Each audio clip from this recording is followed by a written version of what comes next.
My name is Jessica, and I'm one of the pastors here at the Valley Church. And one of the favorite things that I love about the Valley is during the Christmas season, we do a Christmas Eve offering. And so 100% of that offering goes to the nonprofit that we are going to introduce you to today. And so we are really excited about this. Collectively across all of our campuses, each town is, the Pickwick campus is choosing a nonprofit in their community, as well as our Sydney campus as well. And so it's pretty exciting to crowdfund this. And so there's multiple ways that you can give. But I would love to introduce you to Partners in Hope, the executive director, Carol Jackson. She is here to talk a little bit about what great things they are doing in our community.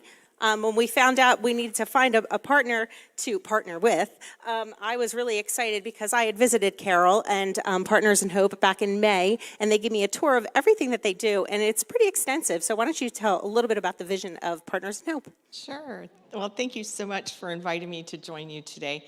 The vision of Partners in Hope is we exist to offer hope to anyone in our community that needs us, that walks through our doors, and pretty much our faith kind of guides us into that, and we build partnerships and develop relationships with those people that come in. We meet them where they are, and we just kind of take off from there. We spend some time on trying to understand where they are and what their needs are and kind of move into that. That's wonderful. Thank you for sharing that. So back in September, we did Together Miami County here. And so myself and Tori, our early childhood director, and her daughter, I believe she's about 12, we signed up for 2 hours to go over to Partners in Hope to tie sleeping mats. I did not really know what that meant, but we signed up and there we were. And we walked in and the lovely men and women of Riverside were sitting at a table. And I look over and I see a bunch of Kroger bags and Walmart plastic bags. And then all of a sudden I see this huge, big ball of plastic bags, and I see Carol, and she is knitting them, and I'm like, okay, this is what kind of thing is this that I got myself into? But she went on to share a little bit about what those bags are for, and it was a little eye-opening. Sometimes you don't know what you don't know, and so she shared a little bit about why they use those bags. So did you want to go ahead and tell me? Sure. So one of the groups that we work with, if they come in through our doors, is the homeless, and so one of the things that we have started doing is we make sleeping mats for them. And it takes 500 to 800 plastic bags. You didn't know your Kroger and Walmart bags could do this, right? So it takes 500 to 800 bags to make a sleeping mat. This will eventually be 6 feet long to accommodate people taller than me. But it keeps them off the ground. It doesn't wick up the water. And plastic is kind of warm. It doesn't breathe, so you can use it as a blanket in the wintertime. One of the hardest things to understand and wrap our minds around is at Partners in Hope, we meet them where they are. Some folks that are homeless want to find shelter. Other folks do not. And that's a very hard thing for us that want to help accept. But we start with where they are. And so these are some of the things that we can do to help them. We can give them some warm socks or some, new socks. Some of them wear their socks for all winter long. And so we make sure that they have those. We have a little stash of clothing in the office. We don't have a lot of room for a lot, but, and then, if they need a sleeping mat, they get some trial size samples of things. We have a shower that they can use at Partners in Hope.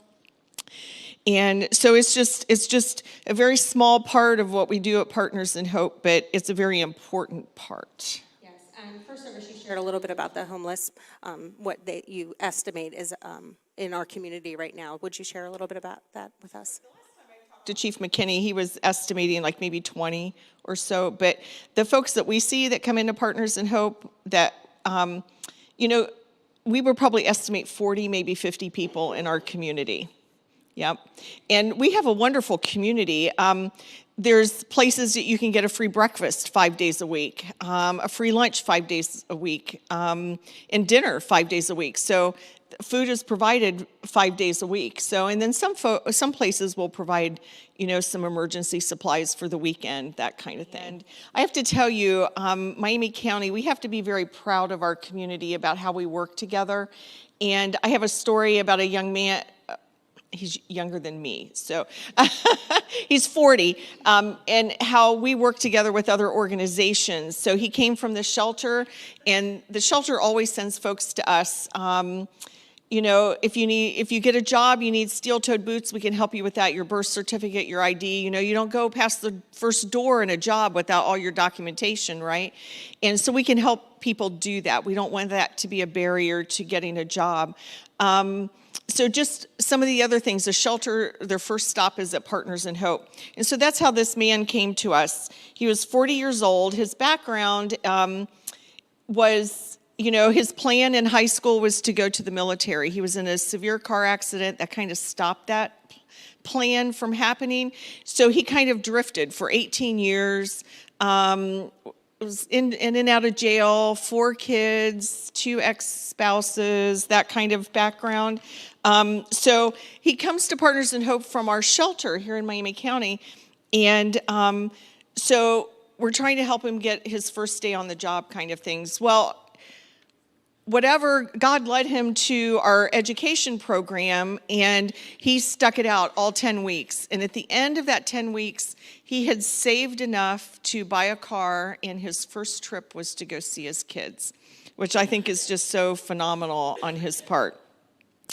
And so he has since found a second job that paid him to go to school, to get his CDL license. He's driving a truck for them now. He has an apartment.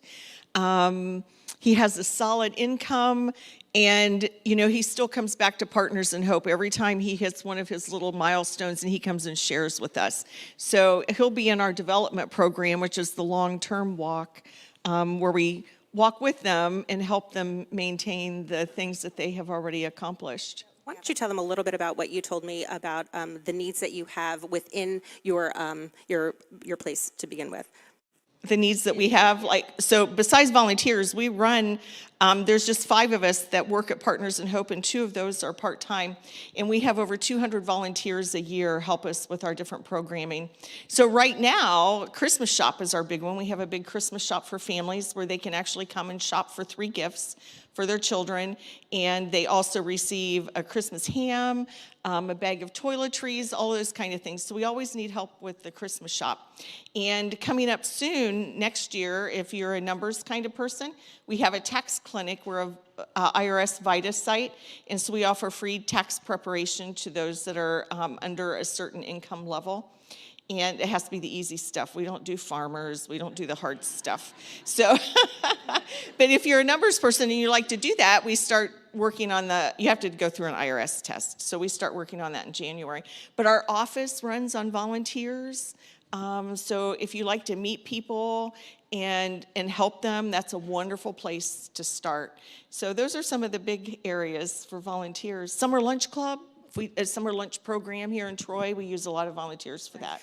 One of the things here that we always say at the Valley, that we don't want to just talk and sing about the things of Jesus. We want to do the things that he told us to do. And so that is why every community event, we are out there. We want to see the Troy community, and also that we want to come around people like Carol and the work that she is doing at Partners in Hope. And so that is why we asked Carol to be here today. And that's what I love about Partners in Hope. They are about the complete restoration of one person at a time. And so it's pretty exciting that we're going to be sharing this initiative with you. There is a QR code behind me. If you'd go ahead and pull up your phones and just snap a picture of that, that will take you right to the link where you can possibly give if that is what you are feeling the Lord is leading you to do, or just be praying over the next few weeks if that is something that you want to do. But we are excited that Carol is here. We are excited to partner with her this month. But would you just thank her for coming and joining us today? Thank you very much. Thank you. Thank you.